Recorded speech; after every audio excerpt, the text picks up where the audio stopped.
Let's talk about love and marriage, Detroit and Huntsville style. A docu-series on why you should not get married. Before you do that, like the video, subscribe to this channel, grab your blood pressure medicine because we're going to Detroit.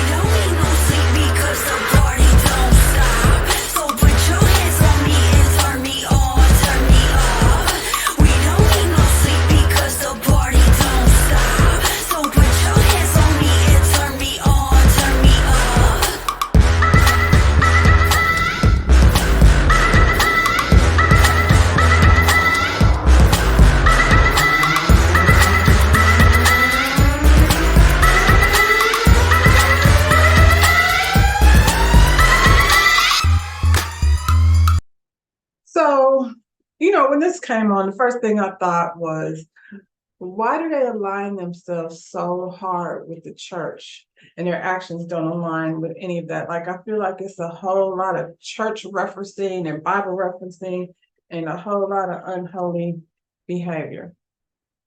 My light wasn't even. So, we still at the wine tasting, and now everybody's crying.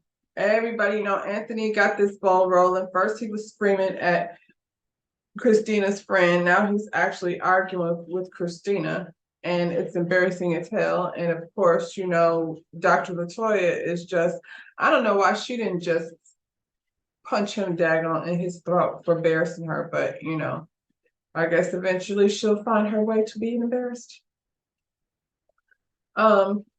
Bravo is trying to explain to Christina, like, how, them being at the club, that's them discussing business. And Christina was like, thought y'all was over there discussing business the other day. I don't know if they were discussing business or not. They were discussing you. There was Brandon sitting there telling his friends how he's not allowed to leave the house because you won't give him permission. So that's where all this energy is coming from, because your husband set you up. I'm supposing that there was some business discussed, but when you're talking about a showcase, I feel like, yeah, they're gonna have to meet up at the club, like probably more than a couple few times before the actual showcase. So, and why not? That's where logistics get, handled. Like, why am I at Applebee's? Because I'm gonna need to go to the club anyway. But we know, Christina's not budging. She don't see why he needs to go to the club. Bravo, is trying to explain to us, like, how, there's no reason for her to be worried because, the club is where the business is handled. And I'm gonna call, bullshit on that. Bravo is a single friend who owns a club. So, and his booty's bent over there, and that's all fine because that's what's in the club. But you know how you have your man will have that friend that you're like, please don't listen to his advice, because he's not even married. First of all, he's he's out here in these streets doing what it is ever he's out here in these streets doing whatever it is he wants to do. And he can, because he's single. Bravo, the club owner, which comes with a whole lot of, perks and things. Brandon, however, has cheated on his wife. So everything that he's saying, like, is coming from a place for her of this nigga's a cheater, and being in a club is definitely, he can't be trusted. Brandon has become downright disrespectful. Like, now he's just, being extra loud and telling people, like, how Christina is, basically holding him back from being successful.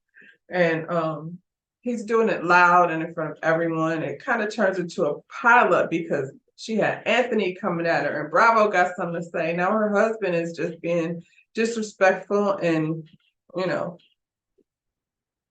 even Anthony who started this whole shit in the first place, by the way, is telling him to chill, chill, chill. But Anthony, this is where it all started. It started when you start screaming at her friend, and then you turn it on her. So you chill, Anthony.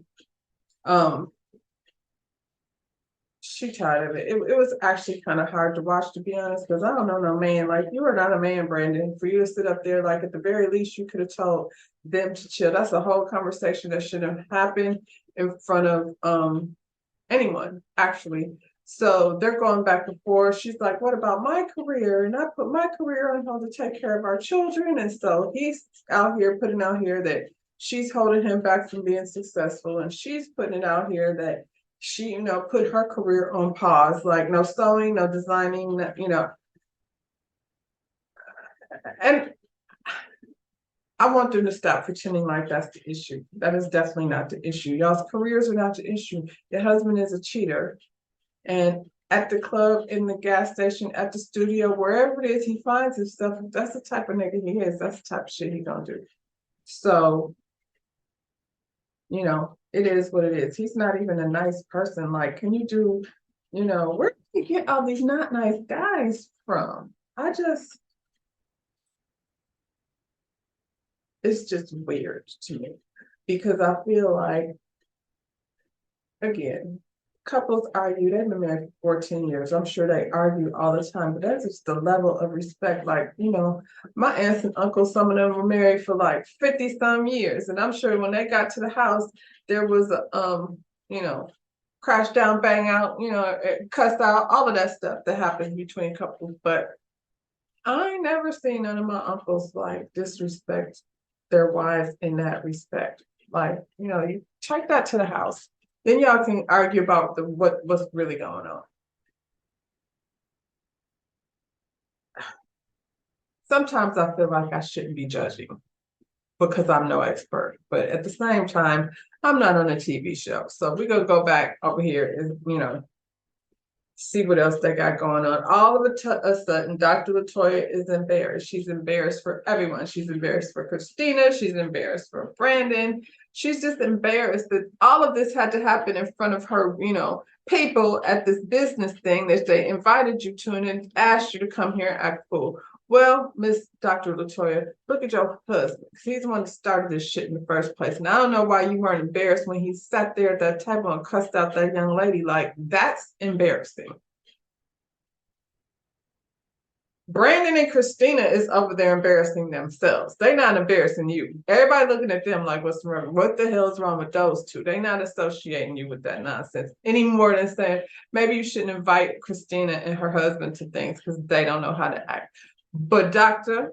Latoya, Anthony is yours. You brought him here, and he's embarrassing as hell. I'm just saying. Throughout the whole event that happened here, Anthony stayed his ass right in the middle of it. Christina stands up, and Anthony's like, "Oh, no, sit down. We're here for you. You're my family. You're shit." She don't hear no more. She gets up and she's like, "I'm not insecure. Stop trying to act like I'm insecure." I'm like, insecure. Here we go again with this, Keke Palmer's man is insecure. Jonah Hill is insecure. Christina over here is insecure. Insecure. I don't want to just like say, like, I feel like that's starting to get thrown around like calling somebody a narcissist.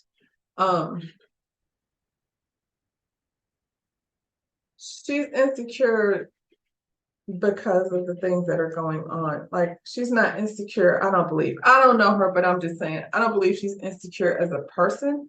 I think, based on the fact that, she's an influencer, and I mean, they living in a penthouse up in the sky. So somebody's paying for it. Somebody's making some money from somewhere.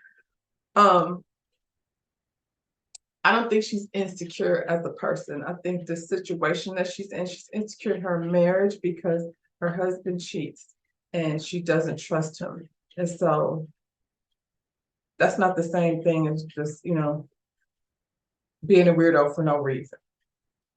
So I don't want to know. why is Anthony holding Brandon back? Like, they got up, she's still standing at the table, screaming across the room.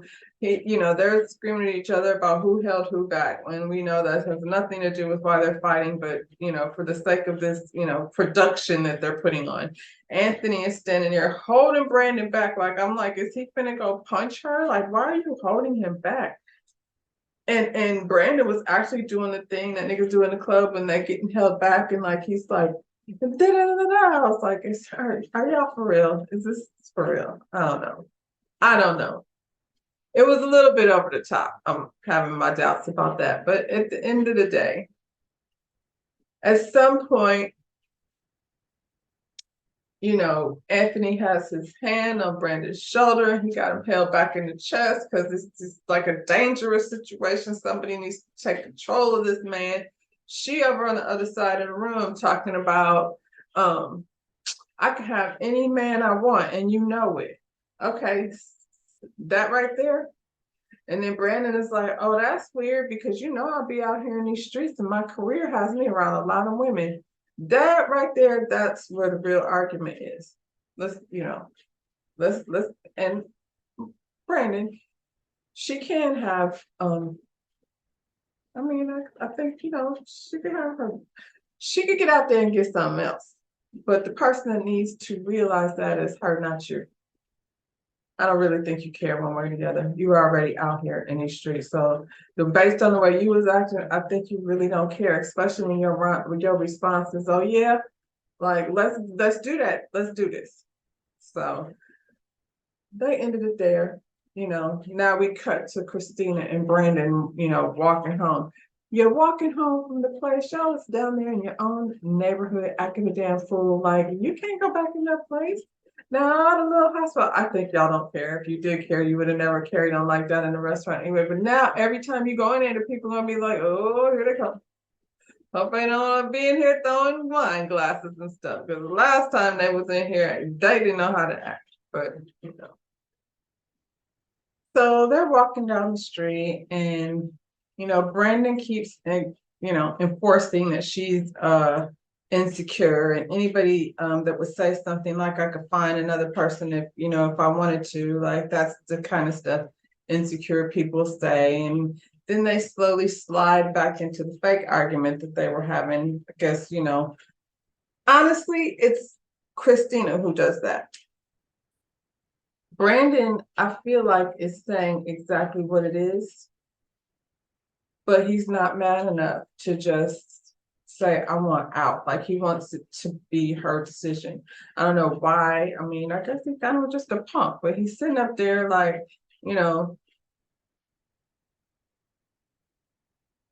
he's saying the stuff that like really is like the whole career thing. I want them to both stop that. But she keeps sliding and moving the conversation around in different directions. He said, and I don't know if they edited it this way, but it was kind of weird. But out the blue, he's just like, do I have your support to be out here in these streets? Yes or no? And yes or no? And she's like, I support like you having your career, but no club. And it's just not realistic to have a partner in the music industry, whether it be radio station or, whatever it is that involves, the music industry. The club is a component of that. There's just no way around it. The issue, Christina, is not the club. He could very well go to the club and behave himself. He ain't got to be at the club at 4:00 in the morning. He could go to the club, run through. As somebody who worked in the club, honestly, when you're in the club all the time, it really don't be that fun. You really go there to like be about your money. For real, for real. But Brandon has a different issue that's not the club. We call it inappropriate emotional attachment to somebody outside of his wife. That's what we're calling it. We have never called it cheating. We called it an inappropriate emotional connection. Brandon be out here inappropriately emotionally connecting with people. Well, then the club shouldn't be a problem for you then, girl, because ain't a whole lot of emotional connections going on at the club. There be connections going on, but since he tends to lean into the emotional ones where he got to wait around to get clothes, to get screenshots and all of that, he should be safe at the club. It shouldn't be something you should worry about. Then he swerved it, and she's like, well, no, she swerved it. She's like, no, not in the club. And she's like, I need you to be home and be a father. And she said that a few times. Like, she slid that in there. So is he never at home? Not never. He goes to the studio. He doesn't come home until, I guess, 11 o'clock at night. And then when he gets home at 11 o'clock at night, she is not excited to see him. He feels like there's no like excitement or warm, fuzzy feelings when he comes home. And she's like, you don't do that to me either. So they're not connecting on any type of, physical level, it seems like. Then he hits her with the 1-2 punch. He hits her with the, do you really want to be with me? And she's like, be with my husband? Yes. And he's like, why? Now, I personally feel like that's the question. That's the question when he don't want to be there. When he say, do you really want to be with me? He looking for you to say, nah. But she keeps saying, yes. Yes, of course I want to be with my husband. And he said, why? And he said, this is how you know he don't want to be there. He said, do you just like being married? I know you love the institution of marriage. So for him, like, he want to be out in these streets and he wants you to support that. You like all up on the institution of marriage. So that doesn't seem like it's his thing, it's your thing. And so it seems like he's looking for any kind of little reason to not be there. And she's looking at any kind of reason to say that they're not getting along, except for the fact that he cheated. She don't ever want to say that. And maybe if she just goes ahead and let that be the thing, then, it might be easier for her to move on, because Brandon is trash. And I don't know why we're holding on to him anyway, girl. You're right. You can get any man you want. So let that fish go. And you might find out something you ain't think think about. Just saying. So Anthony and LaToya are packing up the stuff and they're, leaving the venue. They talk about they need to apologize to Miss Regina for their guests acting a fool in her business, because at the end of the day, they started the whole spiel with how she's the only Black-owned wine store in the area. It's a very nice business, and here y'all come down here embarrassing her and yourselves, all on a television station. This was an opportunity. We're not judging you, Miss Regina. This is all on them. LaToya is pretty much like, we had some movers and shakers in there. It was disrespectful for them to be up in there, acting a fool. This was my event. They act a fool at the lavender field. Here they are again, out here airing all their business out, which I am not interested in.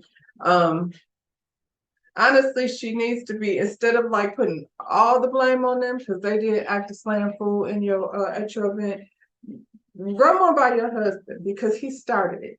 He sat up there, Miss LaToya, Miss Dr. LaToya, he sat up there and hollered and screamed at that young lady like he had lost his damn mind. Now that's the thing that would have had me embarrassed. I'm not going to be embarrassed by two people other than myself going somewhere and acting a damn fool in public, discussing their personal business. That's not going to embarrass me. Now, I would feel like I need to apologize to the lady, and I would tell them, like, if y'all going to argue like that and you live down the block, take that shit on down to your apartment in the sky, your penthouse apartment in the sky of that. Why do I feel like that shit is fake? I don't know. When they start talking about images and things, I feel like that whole thing is part of the image. And I'm talking to you, Christina, because they were saying, like, during the course of the argument, Brandon put out there that, all she cares about is image. He did say that. Funny how that comes back up again. Anyway, Latoya's like, we shouldn't even be acting like that, and she's right. It's not fun when couples argue. Like, we don't want no parts of that shit. We over here trying to join the charcuterie and have a little wine. Head over to the club, over the Bravo spot. Not you, Brandon. You can't go. Uh anyway, Latoya is talking just pretty much about how their behavior, like excluding his, because she never said nothing about his behavior, but their behavior, was not a good look for the business. And Anthony then takes his attention to, he is concerned about Brandon and Christina's marriage right now. Like, he sees that their business is, their marriage is like at a rough spot, and he wants to, step in and help them, manage their way through this. I don't know if it's a mountain or a molehill. Feel like a mountain to me, but Anthony seems to think he can help them over whatever obstacles they have in front of them. Anyway, he brought up, like, slid it in there, like he should be investing in her the same way I invested in you. When you wanted to start this wine business, I cut a good big fat check for you. And she's like, well, you didn't pay for it by yourself. Like, we both invested. And he's like, yeah, but the money came from my company. And if not for me, you wouldn't even have been able to get this business off the ground. Okay, Mr. Man. Mansplanation, Mr. Man. Isn't that what the book rules say you're supposed to do? I don't know. I might be throwing that one in there. But leadership and all, honor thy wife and all. And y'all gonna be mad. Sometimes inappropriate. I am. Anyway, he then said, she was like, besides all that, moving forward, if that's what they're gonna be doing, they need to be doing it elsewhere. And he's like, I know what you're worried about. You're worried about image. Now, Brandon just said that about his wife. Now he's saying it to her, like, yeah, it's not a good look for your image. It's not. Like, I don't know what he said. It can't always be cookies and cream. Yeah, it can. At my event, it can. And if you're feeling like, you don't want no milk and cookies, then take your ass somewhere else, because that's not what we're doing over here. You don't invite people that are claiming to be a part of this elite group of movers and shakers in the city of Detroit and then expect them to come down to your event, hollering, screaming at each other. And they're not using their inside voices. They're using their outside voices. So everybody in the room is involved in this tiff that they're having over here about how much they hate each other. She said, whatever you just said, yeah, but it's not our business. That's just it.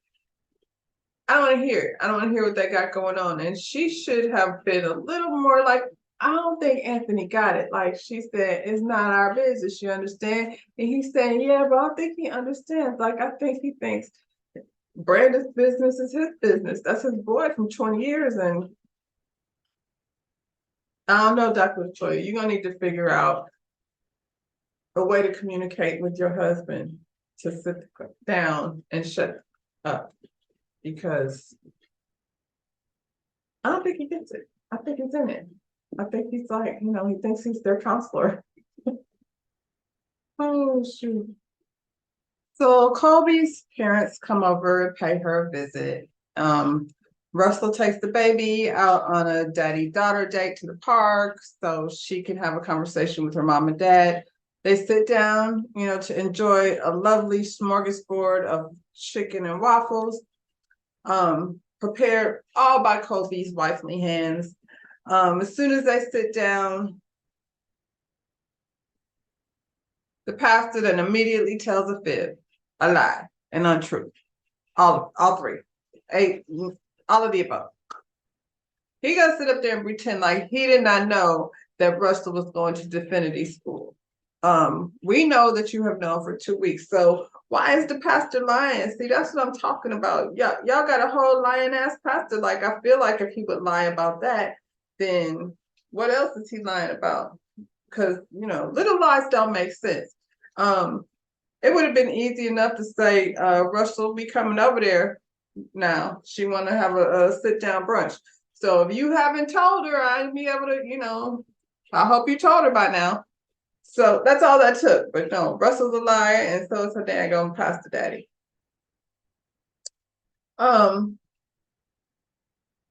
She was just explaining to them how he's been going to divinity school for 2 weeks and he didn't tell her, and how she's having an issue with that. And her mother said, if it's his calling, he don't need to discuss it with you. He needs to worry about this relationship here, not this one right here.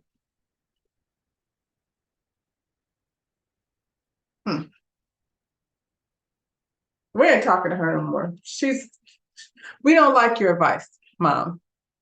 You've been programmed, clearly, because you've been married to the pastor all these years. So maybe your decisions have brought your daughter to this place where she hates the idea of having to be married to a pastor. I'm gonna put that on you, Mom, since you grew up, since she grew up with this dynamic that made her feel like never, ever, ever, ever, ever in life do I want to do that.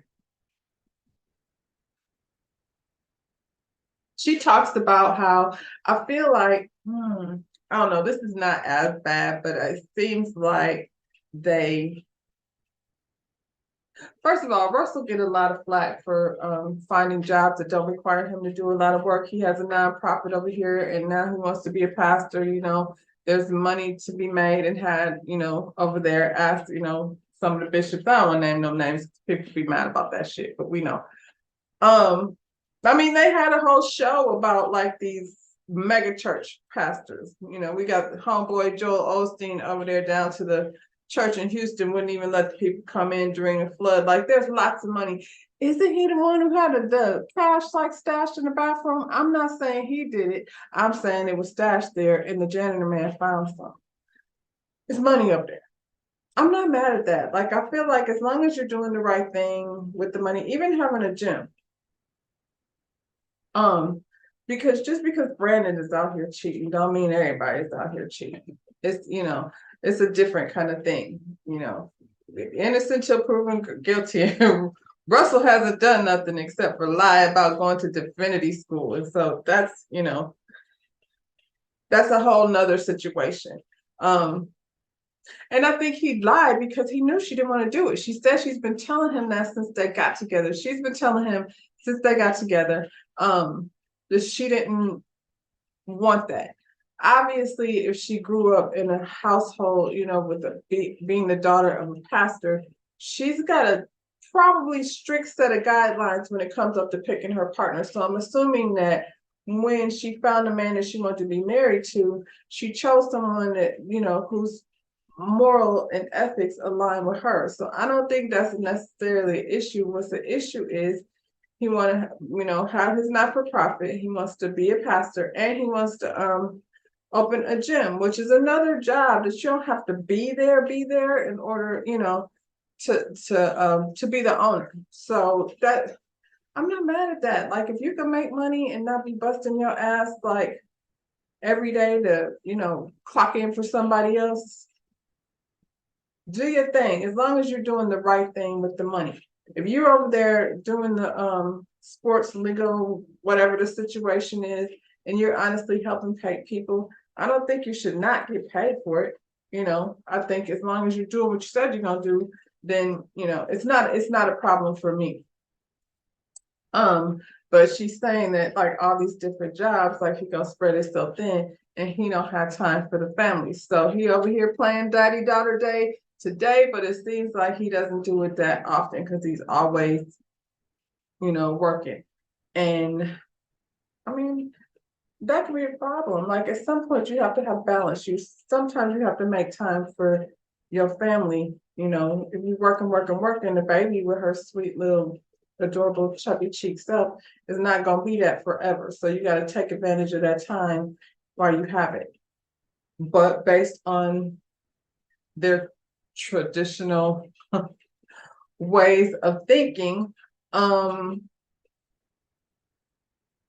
he probably sees that as the woman's job. That's her job, to be keeping the house and raising the children, and he's supposed to, do the man thing and take care of the household and such. So, She's trying to explain to her father. I really feel like she's wasting her time based on the looks that he was giving her. Like, she's giving her best argument to her father and her mother, just about the respect that she would like to have as it relates to having her husband communicate with her better. Her father says something crazy, like, imagine how difficult it was for Russell to make this decision. And I can't imagine, because he didn't discuss it with me. So, imagine how that made me feel. But he doesn't see it that way. Her father said, did you ever think about doing it like this? Maybe if you consider his feelings, then he'll consider yours. We already tried that, Pastor. It didn't work. That's why he walked around here making life-changing decisions while discussing it with me first. So yeah, that whole consider his feelings thing, he already striked out. He striked out. So Anthony arrives at, I don't know, somebody's studio. He has a team preparing a lookbook. Anthony is, I believe he's in marketing. And, when you're in marketing, the visuals are very important, to connecting with your subject. So yeah. He gets in there, he calls Brandon. Brandon said he been on Do Not Disturb. Him and Christina walked back to the house. He took her to the apartment, he left, but he ain't never came back. And Brandon is like, what? You ain't been back since you ain't talked to her. What are you talking about? Brandon said, I don't know, bro. That wine had me feeling some type of way. I don't know what y'all put in it. Now we're gonna blame it on the alcohol. Anthony said, yeah, it's good wine, but it ain't that good. You was really crossing the line. Like, you said some things that at this point you probably can't even take back. Brandon said he was just feeling like very unsupported. He said, did nobody have his back? I don't know what he's talking about. Did nobody have his back? He said nobody had his back, so F everybody.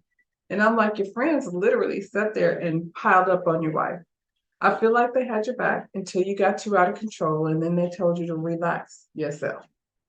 He said he been sleeping at the other crib, so he hasn't even been home. I'm guessing, since they just moved up to their penthouse in the sky, that they still haven't gotten rid of their old place. You ain't worried about him. You worried about him going to the club, but you're not worried about him sleeping at another place. Well, I mean, I'm assuming she got the keys to it, and she's probably been by there. Anthony, like, yeah, I don't know what you're doing. You keep leaving her over there. The last time I saw that lady, she said she could have any man she want. Now you gonna mess around and she gonna move on, and what you gonna do then? You're about to lose your wife. You better get over there and say you're sorry and figure it out. Anthony says, because it always comes back to Anthony, he said not too long ago he was in the same predicament, and he took himself to Atlanta and he set up shop over there, and his wife was like, the kids is being bullied, I'm working, we got this pandemic going on, and if you don't bring yourself home, we won't be together. Then he slid in there, do you want your kids calling somebody else daddy? I don't know why that's a trigger. I don't know why that's a thing. I mean, he don't have to leave the kids, Anthony. He doesn't want to be married to her. I just want him to say it. Just say he doesn't want to do it. Oh, I believe he did, but nobody's listening. He said, I don't want this. That's what he said. He said, I don't know if I'm separated or not. All I know is I don't want this. I think he means his marriage. I think that's what he means. But Anthony, I don't know, he brings up Atlanta again. I don't even remember what he was talking about this time in terms of Atlanta. I know what he said. He was just saying, I guess this was a very good opportunity for him to work for Marvel, and he was very excited about it. Unfortunately, because he's not in a position to just make this decision all on his own, he had to go with the family. Plus, first of all, we're in a pandemic. She's a doctor. We all know how to help, you know, the hospitals and everybody in that particular field. They were wore out, wore the fuck out, wore out. So, I mean, everybody's spouse. And then plus you're worried about like coming home to your family and all of the stuff that we were all very worried about.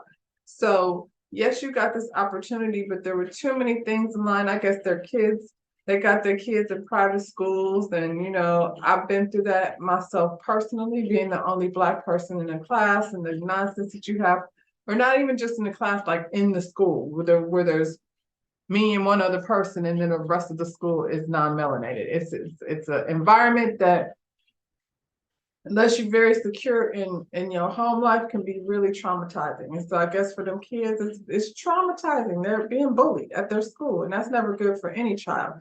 And she's dealing with that by herself. So yes, you got this opportunity, but the timing was not good. And I feel like a lot of couples with professional people have to ponder those decisions, especially when it means you got to relocate your family and that kind of stuff, or living bi-coastal, or living like just long distance period. It's not easy. That ain't Brandon's problem. Brandon just don't want to be there. He don't like his wife and he wants out. Y'all keep trying to force him to fix it and he doesn't want to. I'm just saying, that's the vibe I'm getting. So Kristen goes to visit her friend Chelsea. I'm not sure. Anyway, I think it's Chelsea. She goes to visit her. I guess Chelsea has somewhere to go. Sorry. Her friend has somewhere to go, and she's creating a design for her. So Christina says she wants to bring back her fashion brand. I really hope, like this is only episode 3, I really hope that she spends time. I don't know, like Carlos and the production don't like to show you none of the positive stuff, but I hope she's allowed to use this platform to catapult her fashion business back into a running, functioning thing. That other thing that you're doing over there with Brandon, like I get it. Y'all been married 14 years. I ain't never been married, but I've been in a relationship for longer than 14 years. And it's super duper not easy to walk away. I think you always gonna feel like you want to fight because you put so much into it. But at the end of the day, she wants to stay. Chelsea's just giving her an opportunity to vent. I like Chelsea because Chelsea's not a messy friend. Chelsea seems to be offering support. She's not over there telling this lady to leave her husband or stay with her husband or do any of those things. She's not being messy. She's just, being a shoulder and an ear, let her get it out of her system because she'll eventually figure it out for herself. She said she's always gonna fight for her marriage forever, which leads me to believe she's gonna fight for her marriage forever. So Brandon, unless you want to pick up the ball here and take it on, to the other crib with you, she's gonna keep fighting. She said, but if he wants to go, she can't fight him. He wants to go. He said he doesn't want it. He wants to go. Matter of fact, he's gone. He over there at the other house. So ding ding, fight over. I mean, let Brandon's ass go. Focus on the fashion. So Anthony and Dr. Latoya have a little date night. It's a nice little vibe. They're sitting outside, and Anthony tells Latoya that, he's been a minute and he's got to get back to Atlanta. He still wants to follow up on an opportunity that, he missed out on. He's like, got to go back to Atlanta. No, you don't want to hear that. And she was like, every time you say Atlanta, you say that. Like, I'm tired of you saying that. So they go back over the whole scenario of, what happened. I have never been in this position, but when you're in a relationship, I think couples have this hypothetical. I feel Anthony went over there and he got set up. He had a house there, like he was. I think because he's like so hung up on this man position and he leads the household. I think he thought he was gonna go out there and get a house and then convince her to follow suit with what he was doing. But Dr. Latoya shut that shit down and was like, that's not what's gonna happen. And you're gonna bring your ass back home. However, now that we are, beyond the situation that we were in during the pandemic and people being quarantined and us not knowing like what the hell was going to happen the next day. Now, I feel like if he's going to be commuting back and forth from Detroit to Atlanta, it only makes sense for him to have a place there. Maybe not a house, Anthony.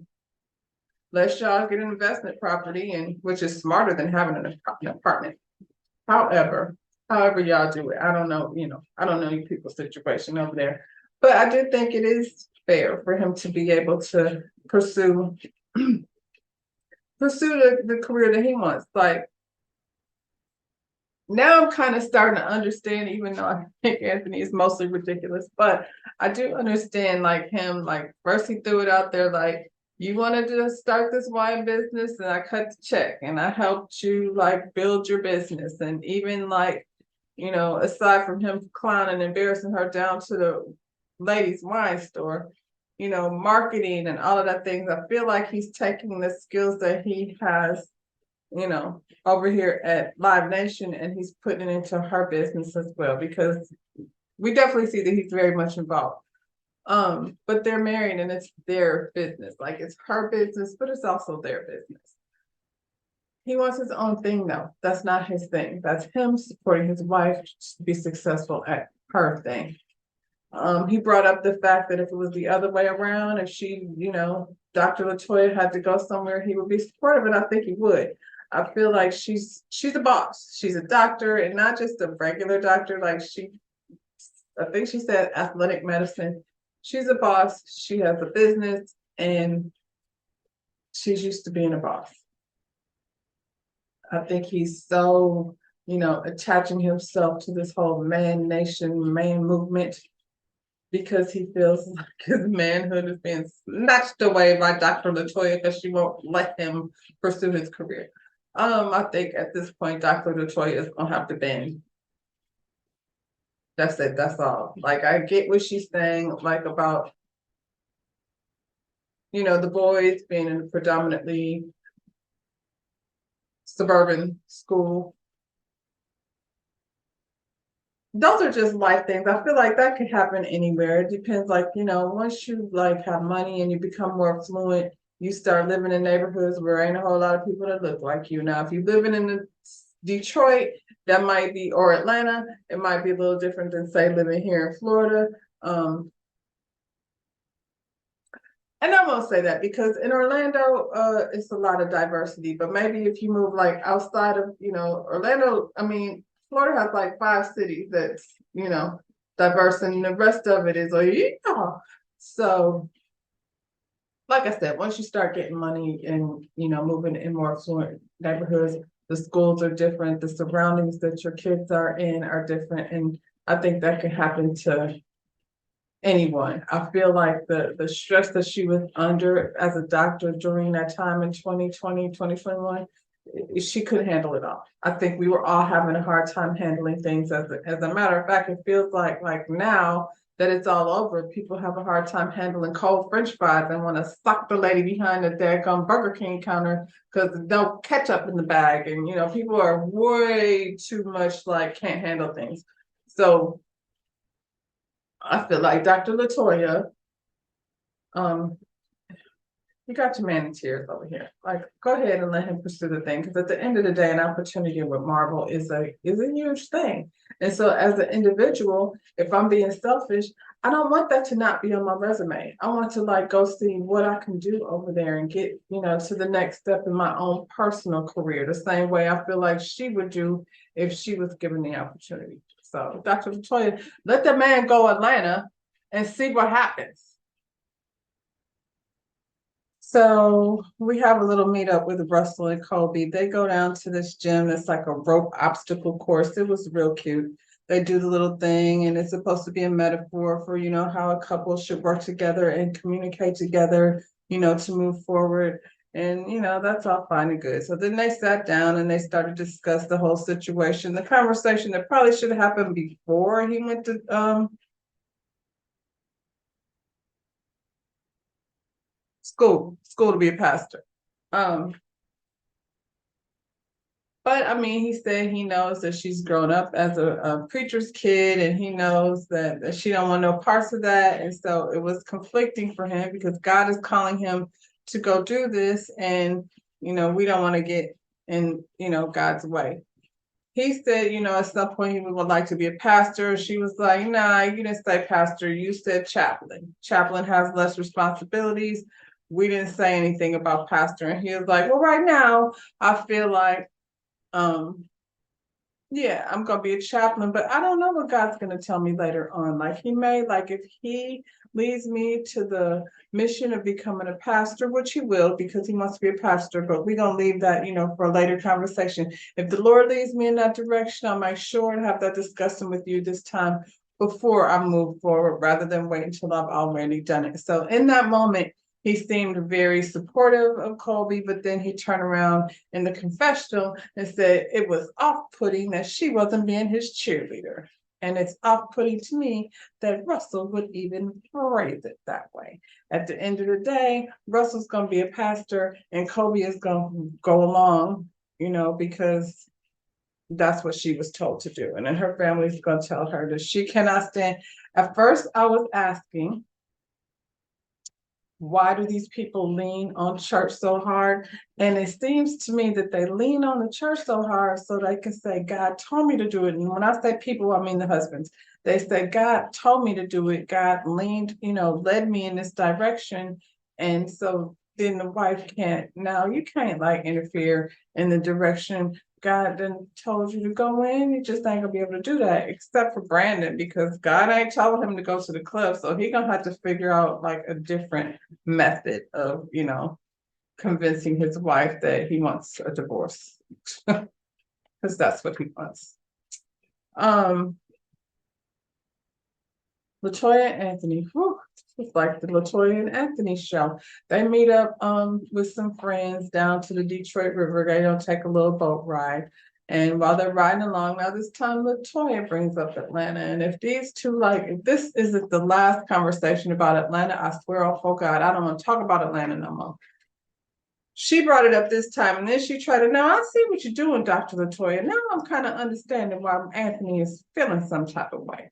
You sat there and tried to tell these people how Anthony moved to Atlanta and left the family behind, and and I don't think, I mean, even though that's kind of what happened, you're not putting it into perspective. And I still feel like, based on what was going on during that time, that decisions probably were made because of that and not so much because of, I don't know. I'm just saying, I feel like that played a big part into this decision making, but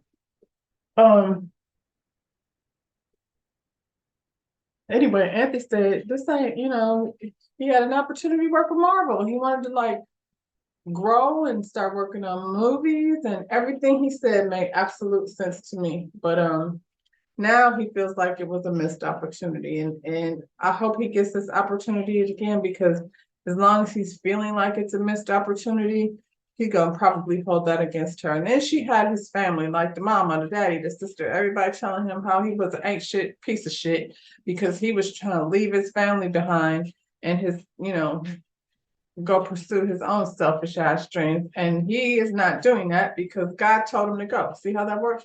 God told him to go do it. And so that's what he was doing. And then LaToya came in there and, made him seem like a deadbeat. Now she got this man down to the river bawling in tears because all he ever wanted was somebody to support him.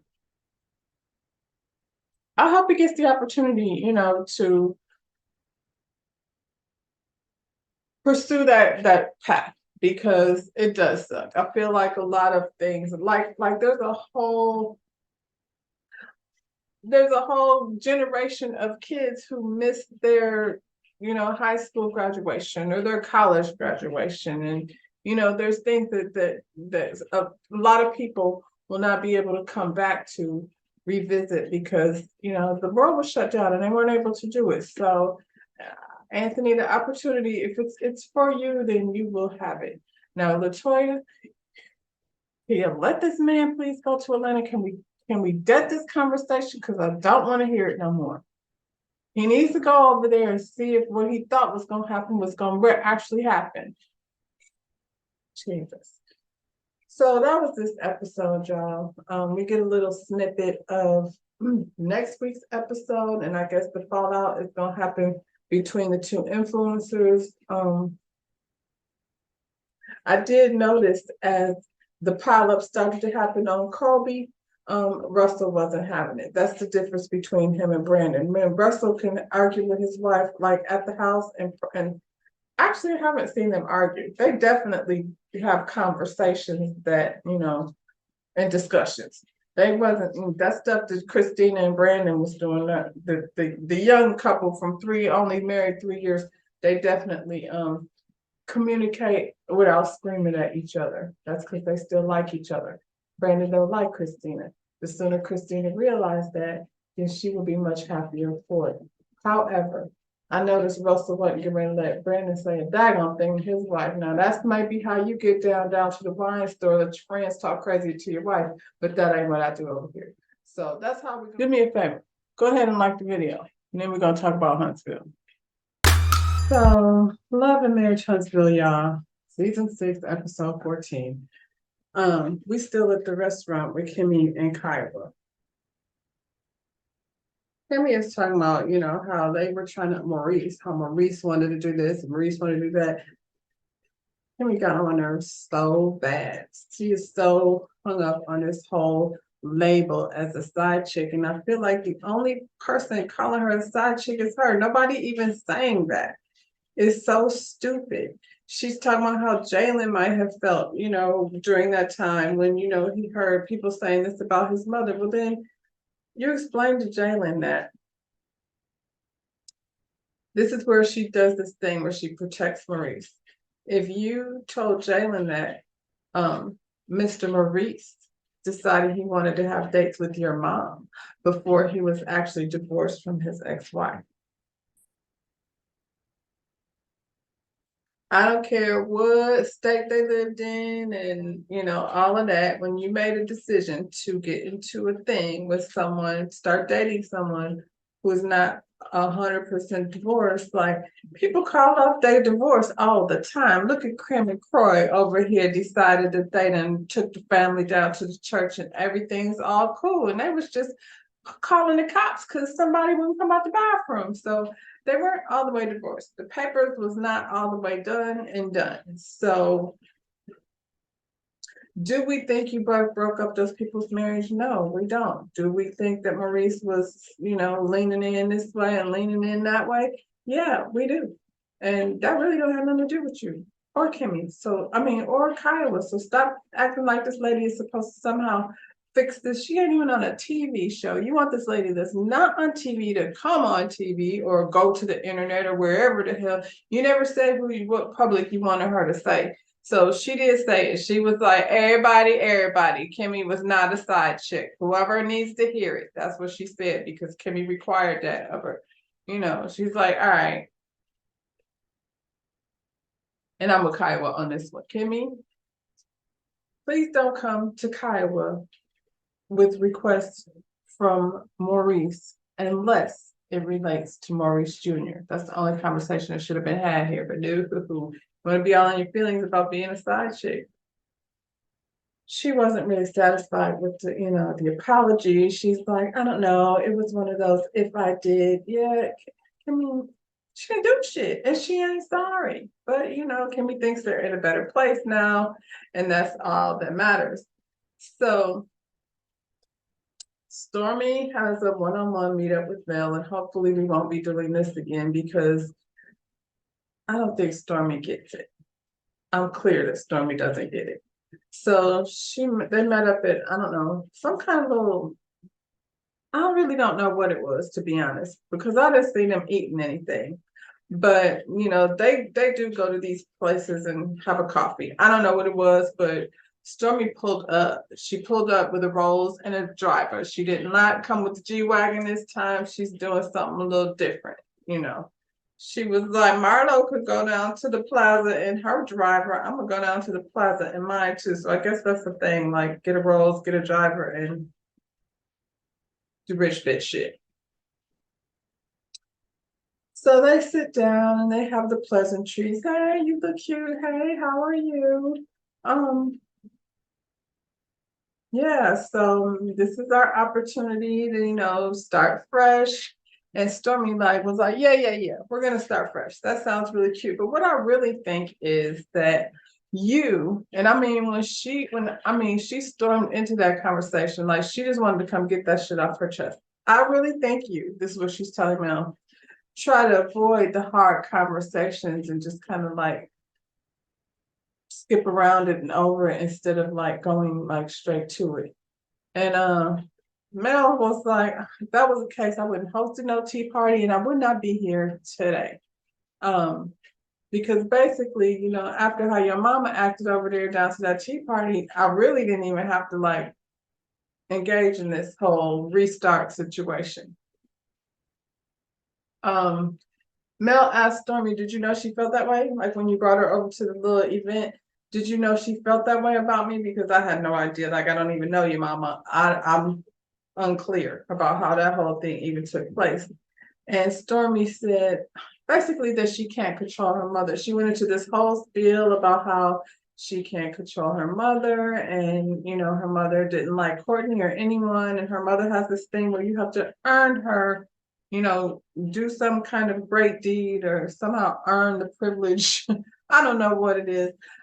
I don't really know what's on the other side of your mother's wall, but I don't have a feeling like it's this really sweet, nice person you do. She's not a nice person. I feel for Stormy because I feel like she is kind of being bullied and trying to like always like get people to accept her mother's nastiness. It's weird. But Mel was like, yeah, but did you know she felt that way? Like before you brought her there? Stormy said, yeah, but I feel like just because she feels a way doesn't mean I have to agree with her. And Mel's like, I don't believe you agree with her. So I'm just saying, like, based on everything that I've been through, like, I just went through that with Tisha's mother. I'm not trying to go through that whole thing again with somebody's mother having an issue with me when I'm like trying to hang out with you and you have your mother over there saying don't trust her and this and that and the other. And so like that's not something I really want to be dealing with right now. And Stormy was like, I guess she was just turned up like that because we stopped speaking to each other so abruptly. That's not your mother's issue, Stormy. That's your issue. So she's all the way back to this, you changed your number thing. And, I guess she felt like, I guess Stormy felt like Mel would have called her, and she could have, but she didn't do that. We already talked about this.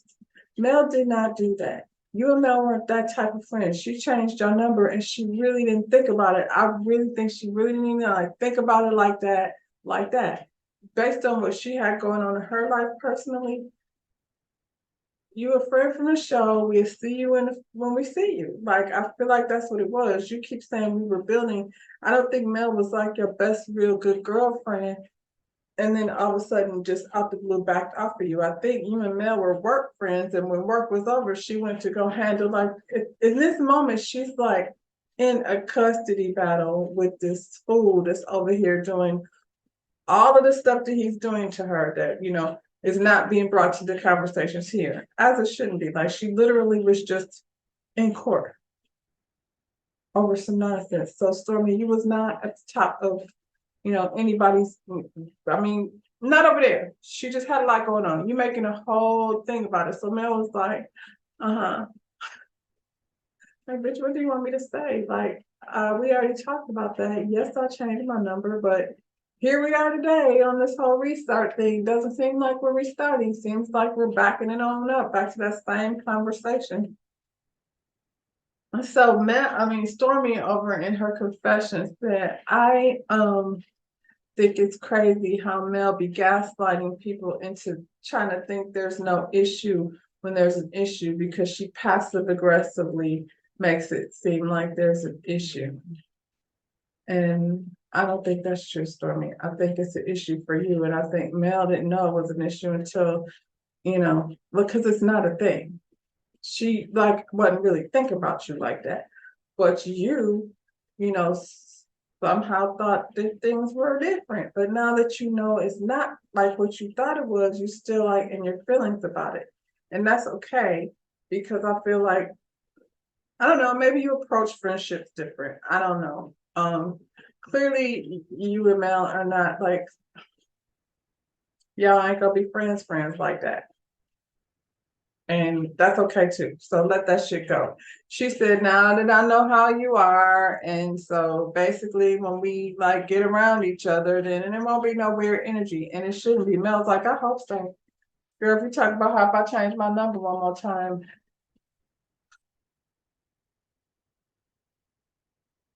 So we're down to the venue for the Black Expo. And what's this lady's name? Tisha. Tisha made an executive decision to go ahead and lock down the venue, and hope everybody, is on board. They're on board, Tisha. They already told you they wasn't doing nothing. They already told you that they was not finna do no work for your Black Expo. They didn't give you no email. They didn't give you no heads up. They didn't give you no ideas and no walkthroughs. They showing up and you have secured the building. Good. It's your event. Do your thing, girl. So then, folks start coming. Martell comes in, Kimmy and Maurice come in. What's her husband, Marceau? So, it's the what's the name of that? It's the comeback five. It's not the comeback six. Comeback six is -1. So while we're standing up there, Tisha's showing them the flyers. She had flyers made. They're cute. They got comeback initiative on it, and I'm sure Black, because it's the Black Expo. So that's definitely but it's a comeback initiative, minus Mel. And Kimmy was like, so did Mel like say, what was up? What's she gonna do? And Tisha's like, unfortunately, Mel said, based on, everything that's going on with everyone, y'all got court over here going on. And then, things with us are not exactly like back on board. It was just a lot for her, so she decided to step out. And I understand it could be a lot. I was hoping we could come together for the community, and Bartel was like, well, I think there's no reason why we couldn't come together for the community. We should just be able to like let the court thing be over there and the kids thing, and the friendships, and we should still be able to do this. She's like, girl, he ain't going. She did not go into a bunch of details, but on that note, Martell was physically sick. Like, you could see the life just come on out of him. He was so annoyed that Mel wasn't going to be a part of it. Why is his eyes so puffy? Is he just waking up because he ain't got shit to do? Or is he like, I don't know, crying in the car because he doesn't think Mel's coming? He just looked wore out. He looked worn out. So I'm curious. I wonder what he's bringing to the community. They keep talking about what we're doing for the community. The cults got, Black in a bottle, and I don't know what else. I mean, not the host, the Scots. I don't know what Maurice is doing. Maurice is actually not decided. Him and Kimmy they're still on the fence. They haven't crossed over into the whole powwow just yet.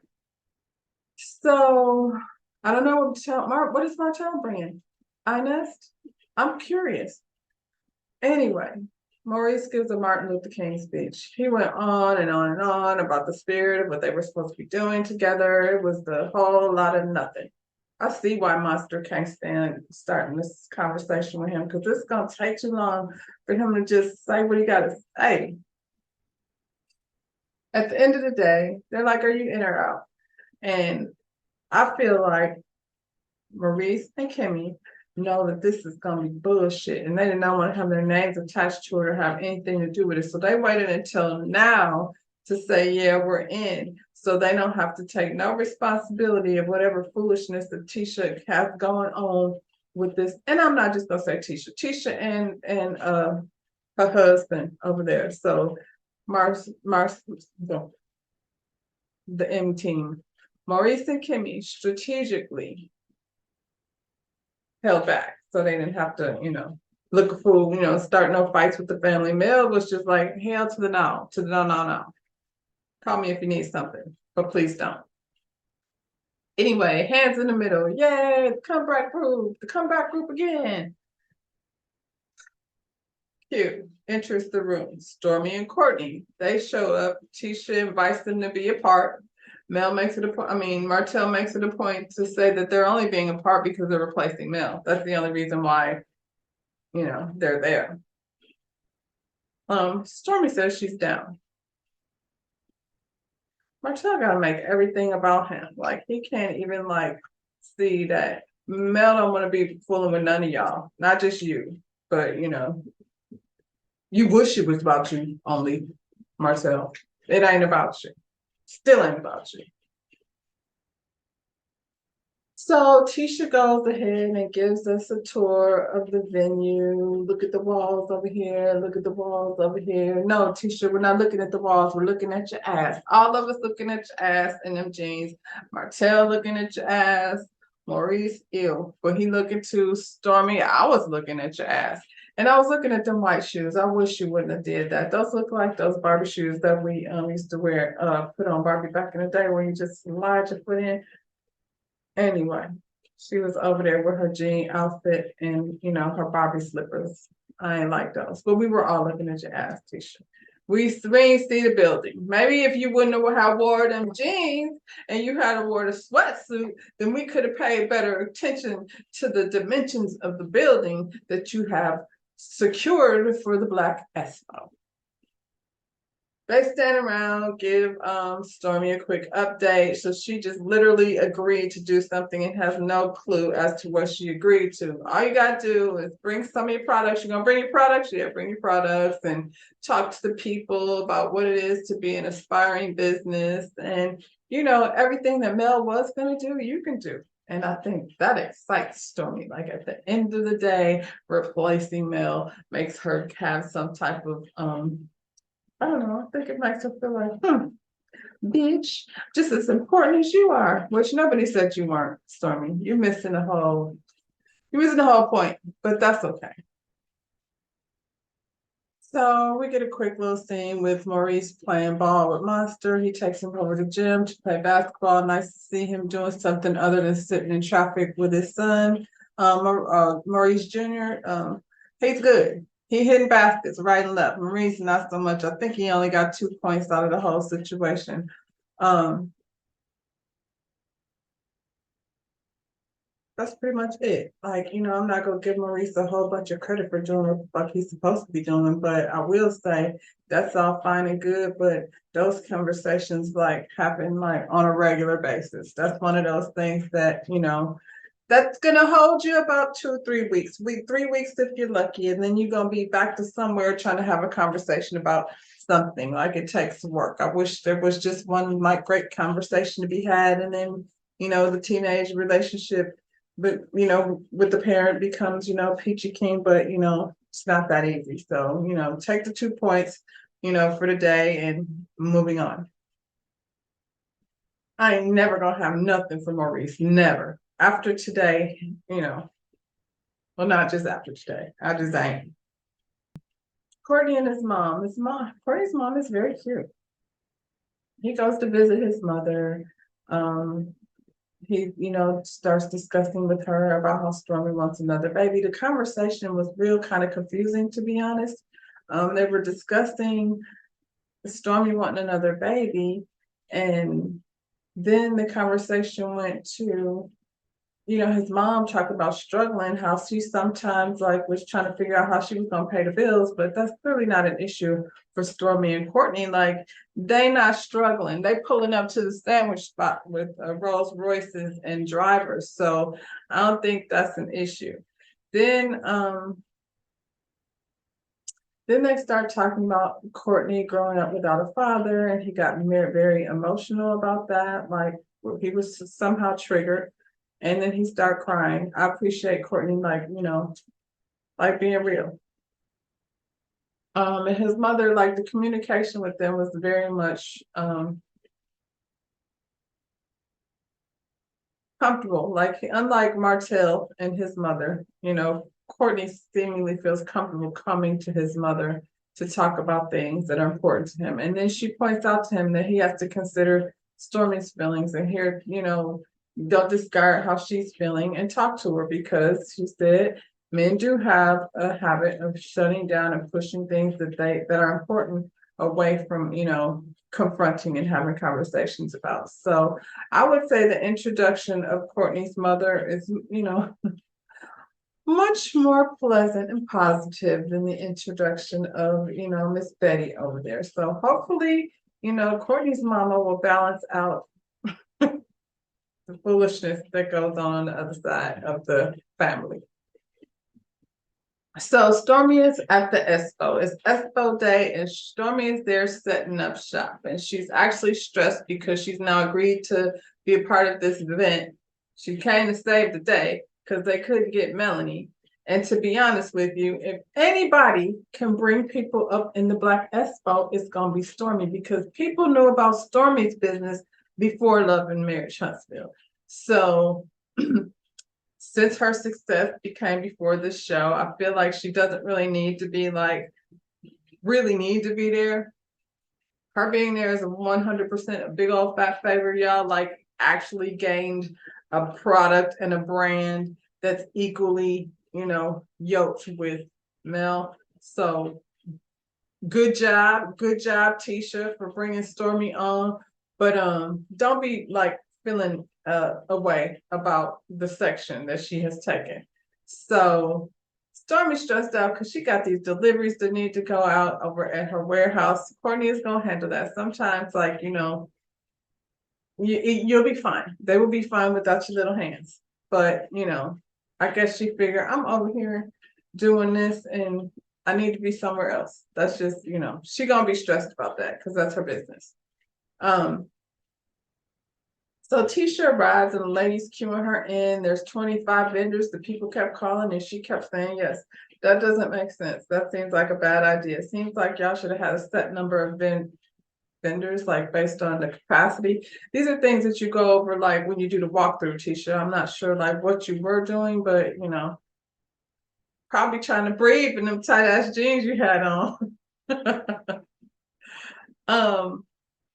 She's feeling a way about the space that Stormy has taken up. Stormy actually has a whole vendor booth. Like, that's, when you say Expo, people like have certain expectations in their mind. I know I did. When I seen the event space, I was like, well, is that Expo though? Like, I feel like, isn't there like civic centers and things around, like venues where there's like open space like that, where, I feel like you should have known you were going to get at least 25 vendors. But, you also should have known that Stormy was not going to come over there and put her product on a daggone folding table. That doesn't make sense. And why are you feeling the way you should be feeling is excited that she's making your event like look really dope. Because at the end of the day, people are going to leave and talk about how dope her situation was over there. They got the couch, they could take a picture. Like, it's a whole thing that she, thought through very clearly, because she's a businesswoman and that's what, people with businesses do. I saw, where did I see it at? On OMFG Reality. Let me see. So I never know whether these shit come from Twitter or wherever she posted it, but what she posted was, maybe it's on her story. Yeah, it's on her Insta story. The gag is, I wasn't even selling anything at the expo. It was a gifting suite. I was literally giving back to the event. It was for the community. So she over there with a whole booth that was not just a folding table, but a whole experience, and giving away product. You know why? Because when you give it away and you support the community, they support you right back. So the next time they go to the beauty supply store, they're going to re-up on the shampoo, conditioner, or whatever was in the gift bag. So it's a win-win. And your husband gonna come in there and, act a daggone fool. So speaking of which, Tisha's trying to, get things organized and figure out like how she's gonna slide these tables from one side of the room to the other, because now this lady has allowed, 25 people to come get a vendor table. Then Marcel comes in. He comes in barking orders at people. Why are there 2 video cameras over here? What are these balloons doing here? How much does that cost? He over here counting cost of things. And then he had the audacity to look over at Stormy and say, does Stormy pay for her booth? And she's like, what? He's like, and I'm like, she don't even know. Did he come up with that like in the moment? Because if they're all paying $100 a table, then they no longer have to pay for the venue. He keeps talking about cost. So did he decide that each vendor will be paying $100? That way they don't have to pay for, this is the stuff that Melanie was talking about. Had you got sponsors, that stuff would have been already paid for. But no, you didn't want to do it like that. You just wanted people to volunteer to do things for free. And, everything was the people were supposed to like volunteer to give you the space for free. It's for the community. I don't know what the requirements were for each individual person to be giving for free. But they didn't want to give a Canvas Beauty that corner for free, which they should have been. Anyway, how stupid would that look for Stormy to set her stuff up on a daggone folding table? That doesn't even make sense. Now, and if she done left her business to come over there and stand at a table, you sound crazy. Anyway, Marcel then tries to convince Tisha to go ask Stormy for $100. Tisha was like, I am not doing that. You do it. And he's like, well, who do I talk to? She's like, whoever, because, you're the one that decided this at the last minute that nobody, at least the core 6, the comeback group plus Stormy, none of them should have been required to pay anything. They were supposed to bring their lovely selves and do the thing for the people, whatever the thing is that they decided to do. Nope. Now all of a sudden, Marcel wants somebody to pay $100. So he walked his happy ass over there and proceeded to ask Stormy for $100. And she was like, if you don't get your low vibrational ask away from me with that. That sounds crazy. Why you ain't say something before when we were walking through? Now you're going to come over here. Does he need gas money? It just seems like a silly amount of money to be asking for. You might as well have said $20. Did you give me that $20? Like, what is wrong with him? You want her to give you $100? You sound a fool. And I can't even believe in the face he was making. Like, he didn't understand, like, what's her freaking problem? Like, it's not that big of a deal. There's something wrong with him. There's just something wrong with him. Then he asked Tisha to come over there. Tisha's like, I don't know what you got going on over here. And Stormy is like, your husband is over here asking me for $100. And I know he lying because this is not what we're going to do. So, that's where we ended it, with Stormy seeing exactly why Mel decided she did not want to be a part of that foolishness. But Stormy, next time you agree to do something on a humbug like that, you should ask for more details. Like you said, they didn't give you the dimensions. Maybe you should have just said, what are the dimensions over there? Then you could have been like, you know what? I'll send somebody with a, bag of stuff for y'all. That's about it. So anyway, that's Love and Marriage Huntsville. Next week is the Expo. So I hope that's the last of this, because I just feel like we've been talking about a whole lot of nothing for a very long time. So Mel is out, but she's gonna come through and she's gonna bring her brother Marcus. And she probably feel like she needs the protection because Marcel was gonna be there. So now she gotta bring a little bit of muscle with her. And I feel like her brother been waiting on that opportunity to throw them hands on Martell. So hopefully they learn how to they all behave themselves down to the Expo. In the meantime, like this video, subscribe to my channel, and we'll see you on the next